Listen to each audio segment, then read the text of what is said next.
जिस दिन ये ऑर्डर आया था उसी दिन अपना पक्ष रख दिया था। पहली बात, SC ST का जो रिजर्वेशन है उसका आधार आर्थिक नहीं है कि उसमें क्रीमी लेयर या वर्गीकरण किया जाए। उसका आधार जो है वो अनटचेबिलिटी है, छुआछूत है, भेदभाव है, जातीय उत्पीड़न है। तो सर्वोच्च न्यायालय को हमारी फिक्र ये बहुत अच्छी बात है, लेकिन सर्वोच्च न्यायालय को सबसे पहले उन्हीं के ऑर्डर के अकॉर्डिंग जातिगत जनगणना करानी पड़ेगी, फिर उसके आंकड़े जुटाने पड़ेंगे, उसके आर्थिक आंकड़े भी जो है जारी करने पड़ेंगे, तभी वो इस सब चीजें कर सकती है।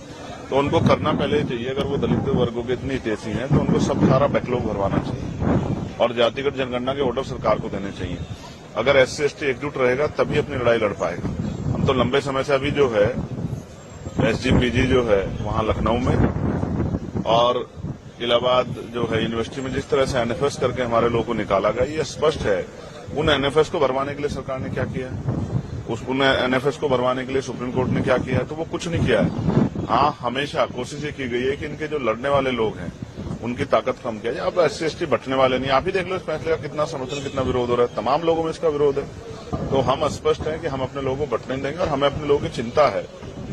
इसलिए हमने स्वतः जो है 1.5 साल पहले मांग की थी कि जिन जातियों को अवसर नहीं मिला है उनको उनका आरक्षण बढ़ा के 15% शेड्यूल कास्ट को मिलता है और 5% बढ़ा के उन बाकी जातियों का आरक्षण देने की व्यवस्था सरकार करे। ये 1.5 साल पहले हमने लखनऊ PC करके कहा था और दिल्ली में भी। और जो OBC की वैसी जाति है उनको भी जो है 15% अलग से रिजर्वेशन देने का काम जो है 27% से अतिरिक्त सरकार करे, लेकिन कहां सुना, सुप्रीम कोर्ट ने भी नहीं सुना।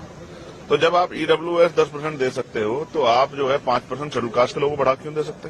तो मेरा मत तो ये है कि 100% रिजर्वेशन 2% सरकारी नौकरी में कर देते, 98% प्राइवेट सेक्टर है, 2% सरकारी नौकरी में 100% रिजर्वेशन होगा। तो इसकी इतनी संख्या उसको आधार पर उसको मिलना चाहिए, हम सहमत हैं। हमारे भाइयों को कुछ मिलेगा तो हम तो आगे बढ़कर उनका स्वागत करेंगे, लेकिन अगर कोई साजिश करके, कोई षड्यंत्र करके हमारे अधिकारों को लूटने का काम किया, छीनने का, तो ये हम बर्दाश्त नहीं करेंगे, डाका नहीं बर्दाश्त करेंगे अपने हकों पे।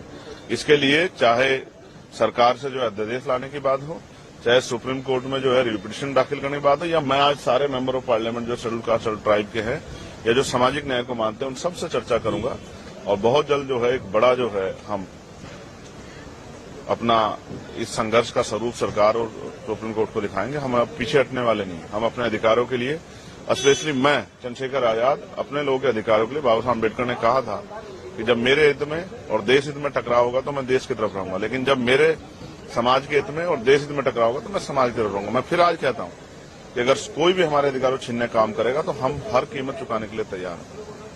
मैं अपने समुदाय के साथ खड़ा हूं, उनको ना बंटने दूंगा, ना उनके अधिकार में कटौती होने दूंगा। उनके लिए खड़ा हूं, उनके लिए था, उनके लिए हूं और उन्हीं के लिए हम लोग राजनीति कर रहे हैं।